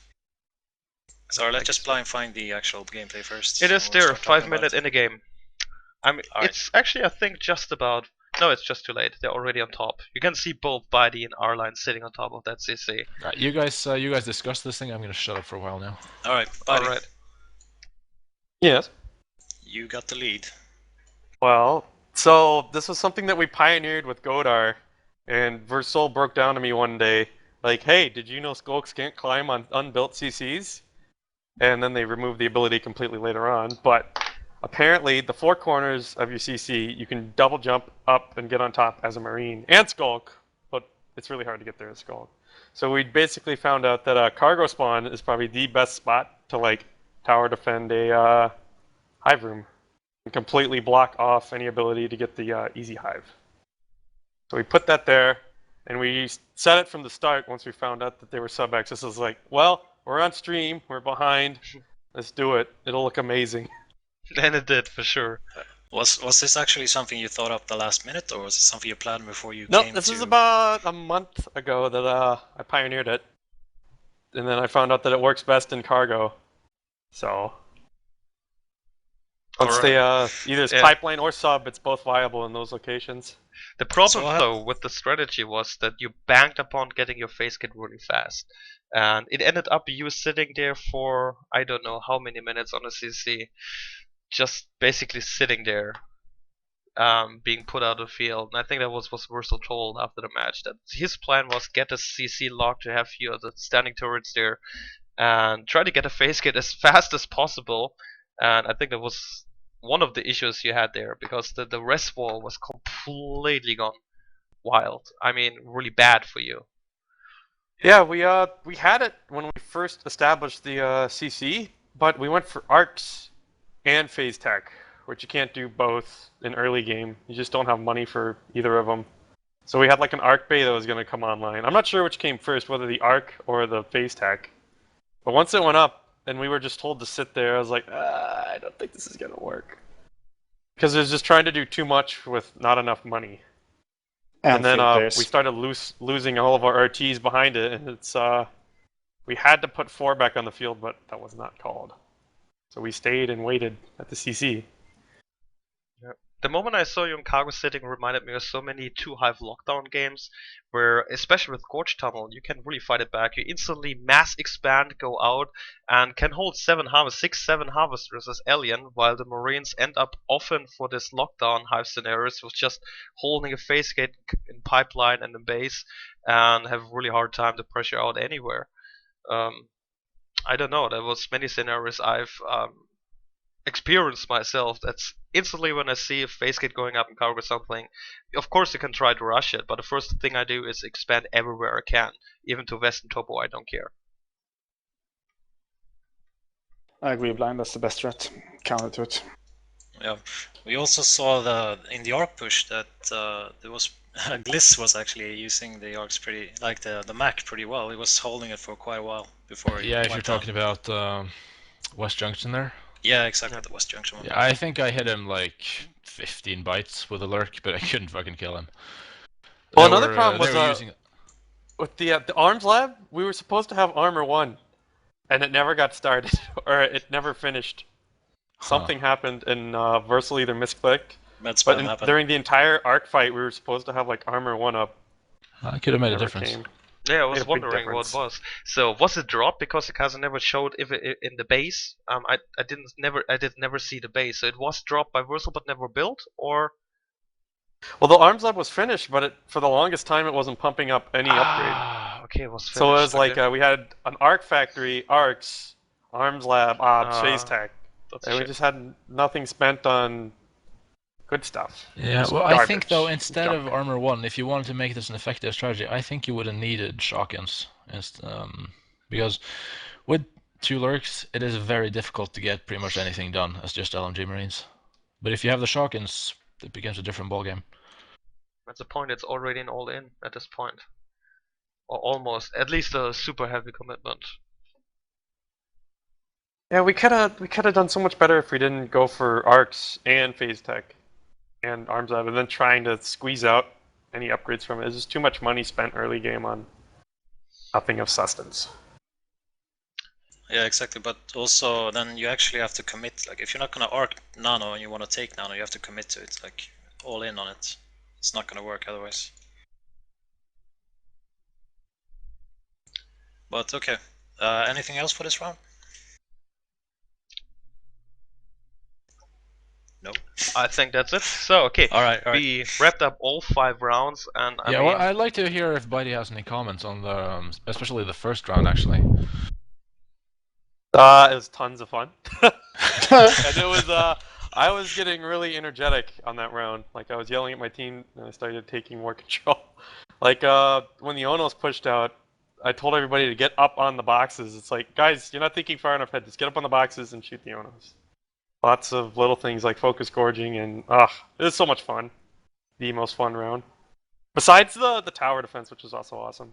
I was so pumped to do that on stream, especially when we finished it. It was like, oh yes, this will change the game. Yeah, it was a real what the fuck moment, because we knew there were Marines inside there, and we knew we were building something. I don't know if we knew you were building a CC. And we just flying in there with 4 skulks, and just going, yeah, there's a bunch of Marines, we'll take him. And then suddenly we see 2 guys on the CC, and we're like, what? And we tried like a million different things. Well, not a million different things. We tried several different ways to twice, and then you gave up. Yeah, both times we tried different ways of trying to get on the CC. I tried 2 times to jump from the crates, but there's no way you can jump far enough, apparently. So I just fell down and died and looked stupid. Which is great. There's somebody on the shield blocking up. I don't know who that was, but it was so funny seeing this guy like crawl up the shield. Yeah, I think the only way to get on top of that CC is to like somehow use wall jump, just wall jump up to the roof, so you don't take that much damage, hopefully, and then you gotta jump down from the roof or high on the wall to the CC. Otherwise, you can't get on top of that thing, and it's pretty ridiculous. It's just that one room that's like unbelievably hard to break into. Yeah. Like you can go up to the CC and try to like double jump up as the skulk, but it's painfully hard, especially if there's 2 Marines and an armory nearby, and mines, which we had it all blocked up. It's kind of funny though that this hive room cargo on Veil, which has been a problem since the beta, which has received lots of updates, but it's still a huge problem. I mean, it's still causing problems. Like, you tell the mapper that this room is bad, it is too big, the roof is too high, and he really doesn't do anything about it, and you just sit there and go, oh, well, okay.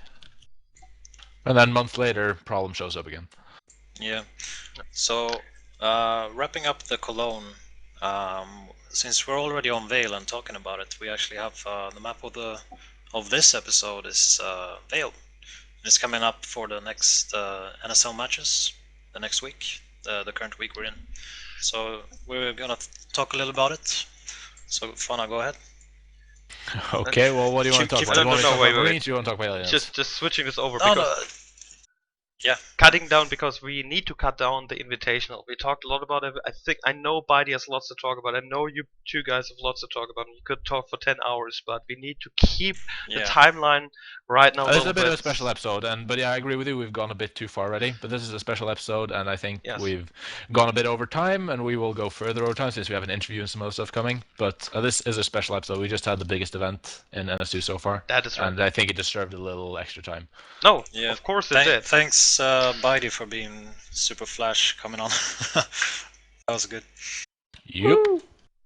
Exactly. So talk about my drinking later. About your drinking. I mean, there was like backstage stuff happening all during the event, and also for the viewers who tuned in later on. At the end of the show, there's a teaser for the backstage stuff we recorded during the event. So there's gonna be a new full video coming up, also with Bitey included, and more of Fana and Scrajm and all the other nice people who have been there. So this event is clearly not fully covered up yet. There will be more footage shown.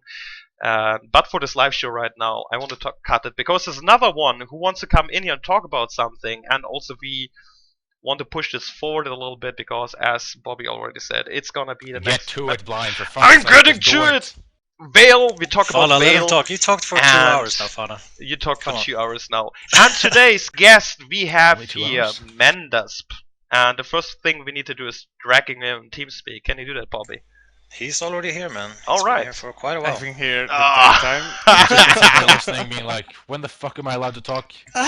What? Mensa. How long is this shit gonna take? Oh, all the name, getting the name wrong from that cast. That it has changed. Everyone's calling me all sorts of things instead of Mendasp.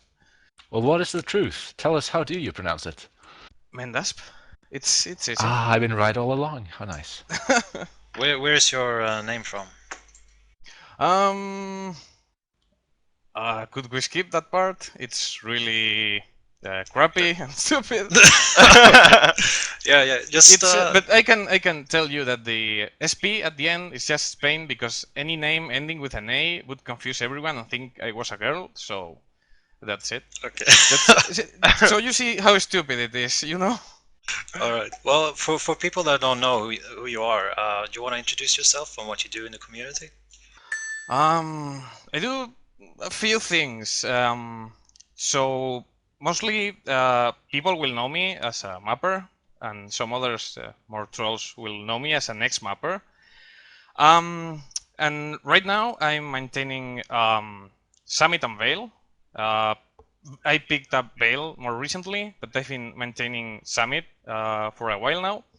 The thing is, none of these are my maps, so it's the original mappers are not around anymore, and someone needs to take care of it, and I do it for nothing, for free, because I think they deserve good maintenance, and the official mappers can focus on the new maps or maintaining theirs. So yeah, I also made a couple of mods, like the sponge mod that is used in NSL matches, and that mod also includes the option to see the original lights in the NSL maps for spectators, that kind of stuff. Yeah, thank I God don't for think you that. can really I don't think you can overestimate how important Mendasp's work has been for the competitive community with regards to the maps. We also got to mention the NSL maps. I think that's pretty important. Yeah, also increasing the FPS by reducing lights and even putting in commands so the casters can have their high quality eye candy stuff as well on the same map. All this kind of stuff work during the free time. I think he's done so much Yep. work for all over the year. That's why we felt we need to pull him in here on the show and give him a big thumbs up and talk about this amazing, cool Spanish guy. And yeah, of course, man, we love you, Mendasp. So about mapping, surely about You did that mapping. on purpose, did you? What? I didn't do anything. What about mapping? Because I mean the famous mapper in the community, and I want to ask you, if I wanted to start mapping, what do I need? What do I need to do? What talents do I need? What do I need to have in my head for this? Well, I think the first thing you need to know to get mapping is besides the the layout and stuff. I'm just talking about visuals right now. It's to be very critical of your own work, not to get too obsessed with it, but like look at the official maps, look what they do, how they do it, and try to like replicate it yourself. Besides, it's most of the time just practice. Don't get discouraged if you post something and people say, "Oh my God, that's the worst thing I've ever seen in my life." That should motivate you to try again, try harder, and make better and better things out of practice. You will pick up some tricks and stuff. And right now, since there's a lot of mappers casting their work, so you can learn little tricks here and there from them, which is really cool, which wasn't available before. We only had like text tutorials and stuff, and it was a little harder before.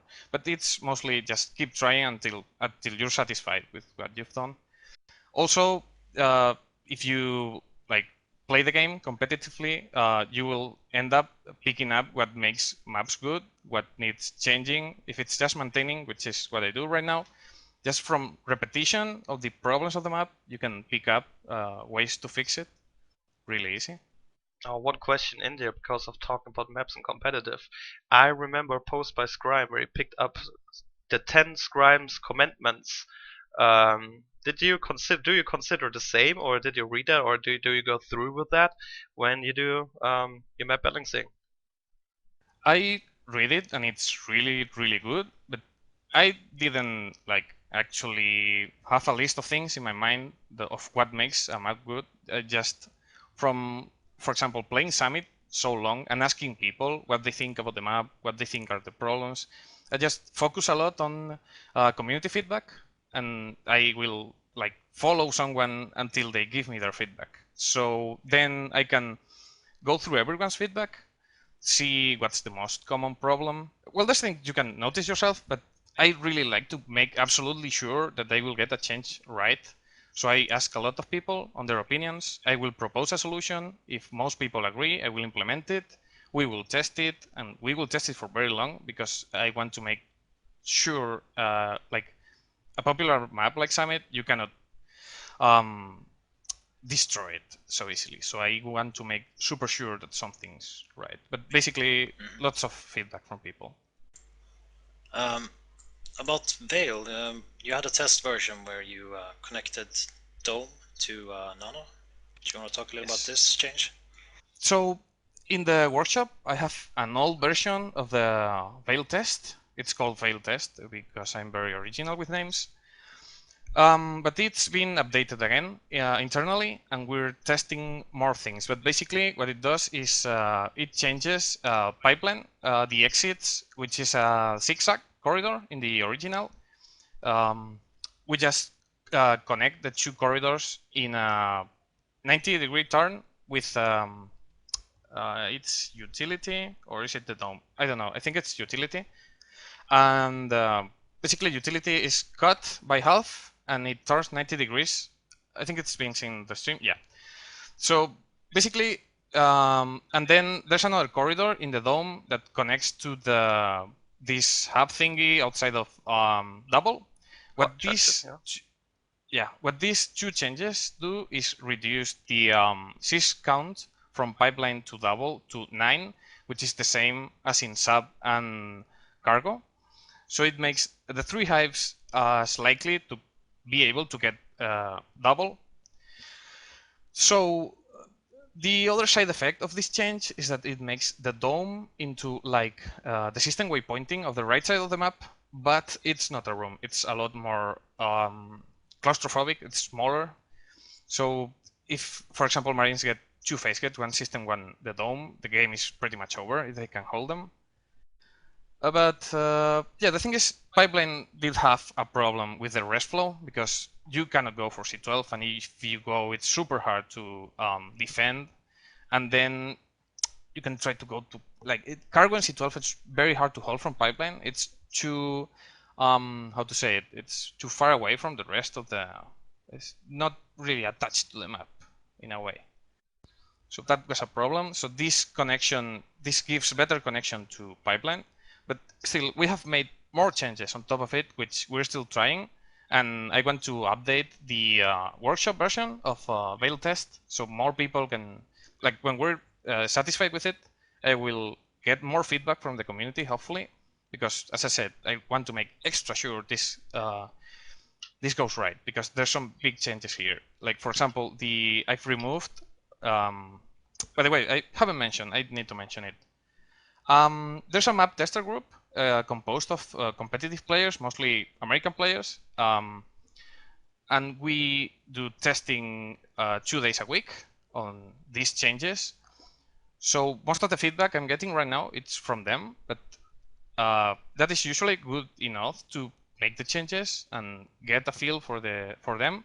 But I want to involve the rest of the community too when we're kind of happy with it, so we can get a bigger picture. But on the new changes that I made is I removed the slanted hallway, the new hallway that goes to West Junction. You know, the one that's 45 degrees. Yeah. And then there's a couple of crates there, which is a really elegant solution for line of sight blocking, as everyone knows. And then there's glass in West too. One of the glass panes has been removed, so Marines have easier access to that mini room since there's no corridor anymore. Then I replicated the changes to the east side. And if you've played in the current version, the new corridor from the dome to double has pretty big line of sight issue, so I solved that with another elegant crate, because crates are super elegant for mapping. And I think I don't forget anything, but that's pretty much it. It should help, like the crates in east and west are for, so arcing double is a little harder, not super hard, but it's not so easy to hold for the Marines. That's at least the idea behind it. That's nice. All right. And I forgot one last change. Okay. I promise. I've been talking a lot. Keep going. It's great. It's great. The ladder in C12 is closed. We've experimented with it being a ramp, but it was too powerful for aliens because you could seize to cargo C12 and double, so you had 5 RTs from one single seize location. But now that's closed, so you have to go all the way back. If you want to go to the dome, either through double, Y junction, or C12, and that little corridor between the neck and C12. Okay. I have a question for you from Natil Svampe. He or she is asking, what about the connection from system waypointing to overlook, like in C12? System waypointing to overlook.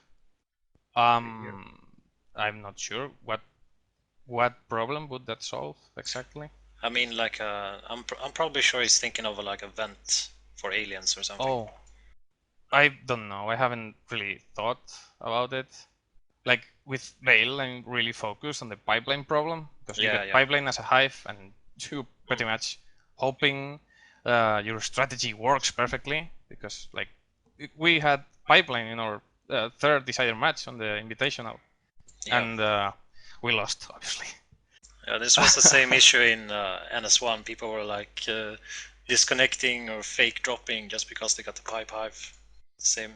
We have the same issue now, but maybe not as much. But I'm hoping it's gonna be fixed, as you say. Well, I think, sorry to interrupt you, I think there's a much bigger issue on NS1 and NS2. I think NS1 pipe was a little bit like, yeah, I hate this hive, but wasn't a big of a deal like NS2, where you have the assist mechanics where you need this like 20 assists, and I think that's one of the reasons also Mendasp working on that, where you need to recap that, because the option to drop double you still had at NS1. You maybe had a 2-second more longer travel time, but and it's still easier to get spawn camped in pipeline, but the difference I think is just the option to get double nodes even up, and it's most important in NS2. So all these changes, I don't want to put in too much of my personal view, because I have someone sitting here who is fully expert in that, since he's the third best commander in Europe. Scrajm, what do you think about the changes? Am I the third only now? Are you the third? Just got demoted once though. Who took my second place? I took the first, the other one is the second. Oh. Oh, okay. No. I will actually try to. I would like not to comment on any changes before actually playing them. You know, you can theorize only so much. I actually need to get a feel of how things are working before I give a comment. Also, with all changes coming up to balance numbers all the time, sometimes for some builds something works and another build it doesn't work anymore. So I'm gonna pass. I think we had a question from the stream here from Aoros. He's asking Mendasp if he's going to fix the arc issues from Overlook, where you can siege sub-RT, or from C12 you can siege to pipeline. The thing is, I haven't thought about that either. So I can look at it and see if it's really a problem, because it's not that common right now. Yeah, I'm not sure if it's a problem either, because I mean, if you're gonna arc rest nodes, I mean, how much do you really gain from arcing rest nodes? I mean, you're spending a lot of rest to build those arcs just to arc some rest nodes. Yeah, it's not that big of a deal. But if sorry to interrupt, but if they wanna like give you any more input or questions about like what they wanna change, give you some feedback, where can they turn? Like post on Unknown Worlds, or where do you go to do that? There's a thread in the competitive forums about failed test, and they read everything and consider everything. I've also got a couple of Steam messages about it, so yeah, any feedback you can send my way, but it's probably better in the forums because it will be there, so I can go back to it and read it. Yeah, right now it's mostly focused on the pipeline problem. That's the focus of the changes. Yeah, I think that was the most issue, I guess, most people brought up, the spawning location pipeline. So I like the idea of actually addressing the biggest problems first, and then see if there's actually any more bigger problems before you kind of recreate the whole map and create unnecessary new issues by accident. So yeah, the thing is, the other focus point of these changes is to make the changes with the least. I'm gonna say changes for a third time. With the least changes to the map, like the easiest changes you can make to fix the problem, because you don't want to spend what 3 months, 4 months reworking the map just for this, and then to have bigger issues when you do it. So it's baby steps. Yeah, absolutely. Yeah. So another question, like, what's your experience from working with Unknown Worlds? Are they supportive So to you? yeah, they've been great. Well, actually, I was a mapper in NS1, and I have one official map, and I was the lead on a remake of another official map, which had a bit of a problem with the community at some point, but no one remembers it. It's about a door that spins, and okay. So yeah, I made a combat map that went official, Sava, and when NS2 the project started, they sent an email to all the official mappers, or not official mappers really, community mappers that had an official map on the game, to test the texture for the source engine, and eventually that was dropped, and we were called again to test the editor. It was build 100. I've been involved with Unknown Worlds to a degree since the very beginning of the engine, kinda. So we were testing the editor, giving suggestions on what to change, what is needed, bug reports, etc. Yeah. But for NS2, I was mostly a playtester when the game actually took shape. And then the opportunity came up to maintain Summit because I think there was a problem. They needed to fix it, and there was no one around to fix it. So I proposed to do it myself and fixed it, and then just kept on doing that. And it seems I might be doing a good job because I still do it. Yeah, we love you for it. Keep doing it, please. absolutely love you. We need you, Mendasp. We need you. Thank you. Yeah. All right. I was also thinking about, like, when I asked you the question, it's how restricted is the work you're doing? Like, are they restricting you to any stuff to change? Not really. They trust me with any changes I do for Summit and Veil. The thing is, for example, for Veil, I don't really want to do the art changes myself. So I'm just gray boxing the changes, and then an official mapper, which I think is Jonakrab, the guy from Descent, will do the art pass on it. The thing is, like, I think I could do it, but it would take me a very long time from my free time, which I think, like, just taking care of the changes and testing and make sure everyone's happy with the changes, and then saying, okay, this is good. But no, they don't really say, no, you can do this or that. They trust me with the balance. So All right. Nice.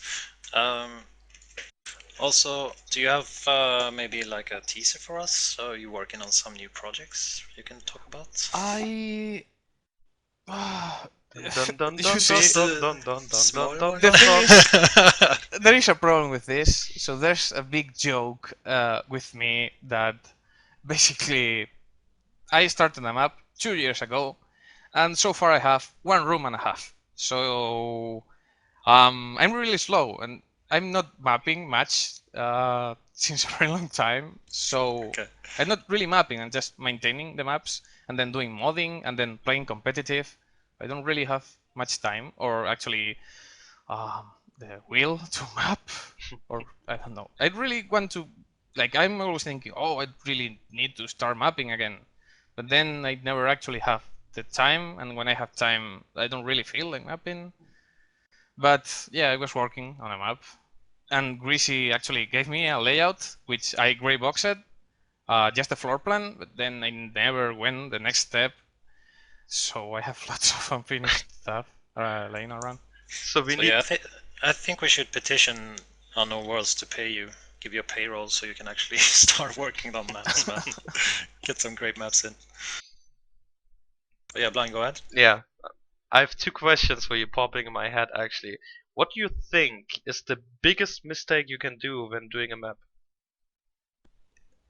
I can tell you because I've done that mistake, and that was putting visuals over the gameplay, which I did in NS1. I really like the most I like from the mapping is the art aspect of it, because you make something, it looks great, and you're super happy with your work. You're proud. Oh my god, this looks amazing!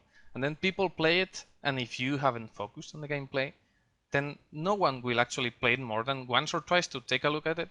So what I really learned from that, from NS1, is that you need to get the gameplay down before focusing on the visuals a lot, because you will waste your time. And the second thing is, from the art perspective, don't get too attached to your work, because if you feel guilty deleting your own work, you will have lots of things that are not entirely good. Like they're good, but not as good as they could be if you delete parts of it and start over. Because from everything you do, you will learn, and you will learn new tricks to make things look really cool. So never get too attached to your work, or so don't be afraid to delete an entire room or a corridor or whatever. Makes absolutely sense. And talk about doing this mapping mistake, like on putting the optics in front of the gameplay. Is there actually an example of what you feel was your greatest map the map where you felt like, oh damn it, I did exactly this mistake and learned from it? Is there an example of what map this happened? The thing is, in NS1, I never planned the map beforehand, so I was just throwing rooms around, um, one room after room after room, Yeah. and until it closed the loop, and that's it. Okay, finish a map. Amazing. I am the greatest mapper in Earth. The thing is, yeah, then when I did my combat map, I knew what I wanted to do, but again, I didn't playtest early or iterated over it. So I knew I wanted an 8-figure, so all the combat happened in the center of the map. But then it turns out that I made the center room too big. So I had to put band-aid fixes to it, and the map still was big, and you cannot really fix that. You need to start over, which I didn't have an option to. But I think I don't know if people remember the map from NS1, Sava as a combat map. It was not really the most played map. It Yeah, I was remember this one. fairly big, actually. And then I made as a fix, because I don't know who suggested it. Like I couldn't analyze the gameplay for myself because I was too focused on the visual part of the mapping.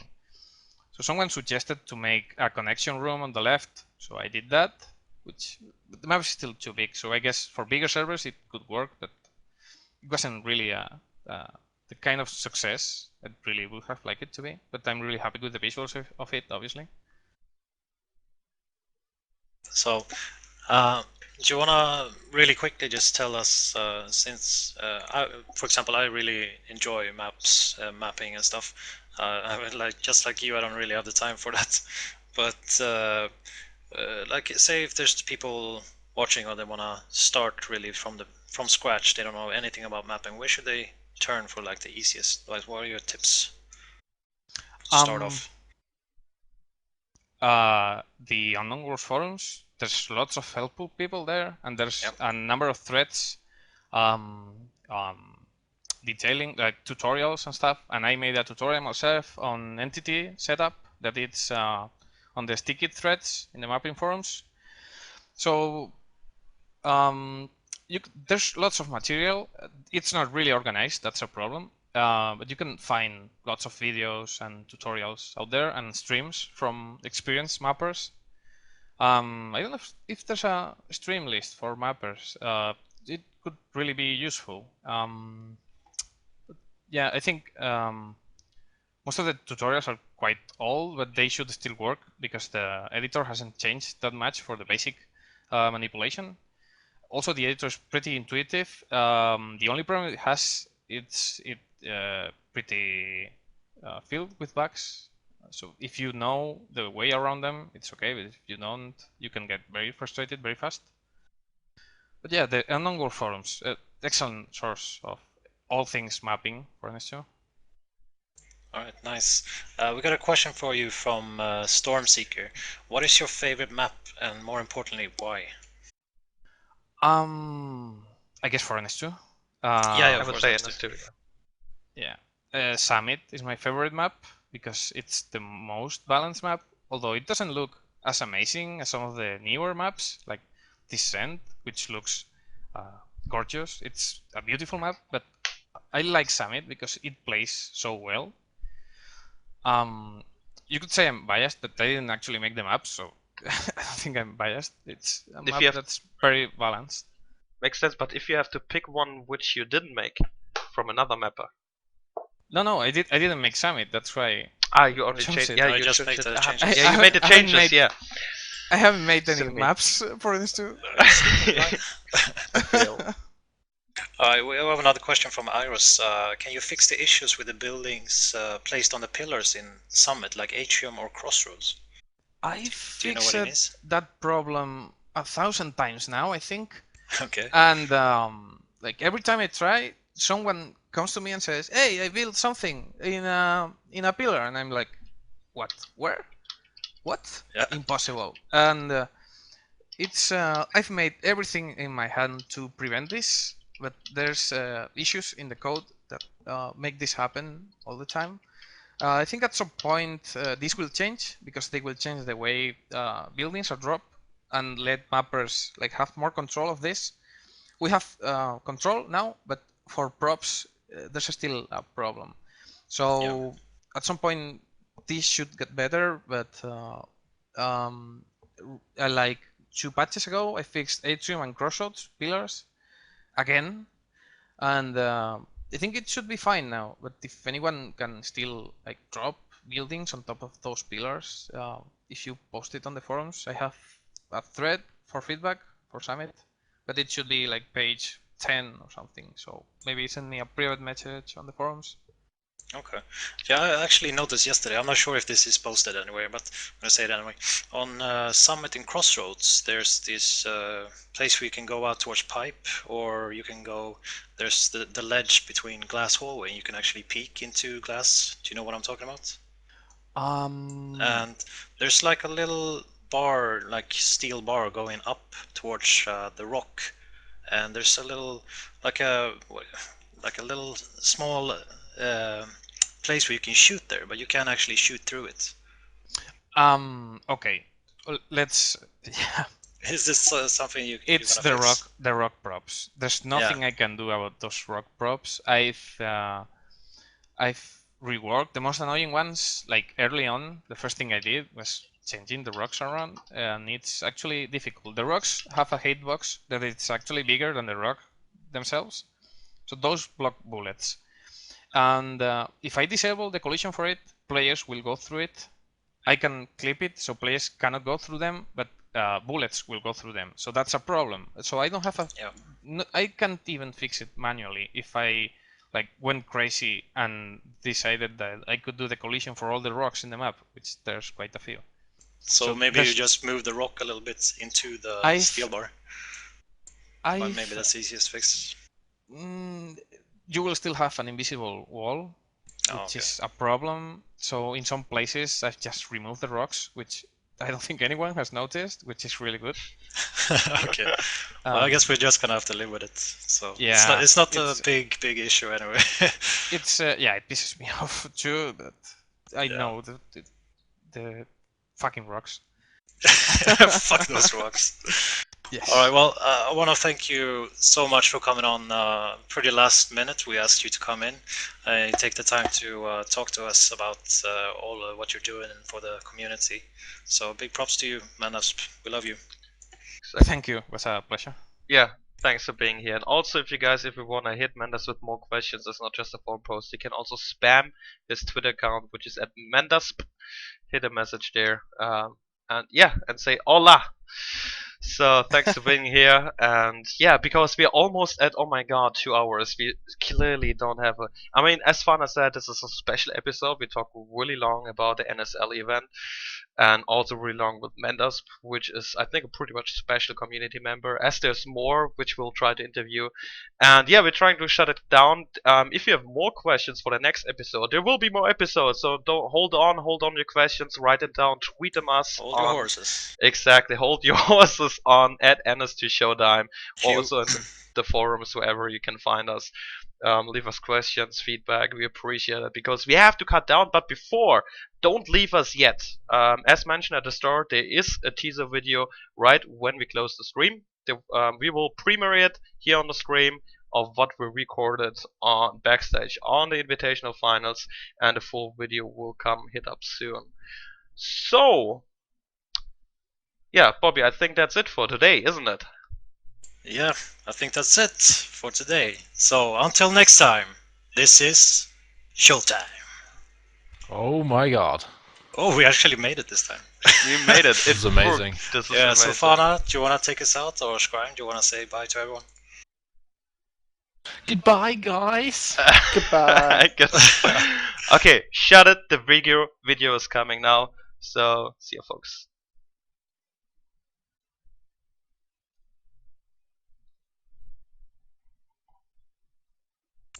Any second.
Live yet? Are we live? Previously on Showtime. Now it's halftime on Showtime. Halftime on Showtime. And next time on Showtime. Next time. On Showtime. Next time on Showtime, we tell you what happened previously on Showtime. And what happens next time on Showtime, I don't know. Shoes on Showtime. Shoes. But shoes. Oh, this is so fucking boring, man. Oh my god, so ugly shoes on Showtime. Okay, shows on Showtime. Showtime. I could say that the whole day now. Showtime. It throws out of the boredom. Showtime. It's halftime on Showtime. This is the last episode of Showtime.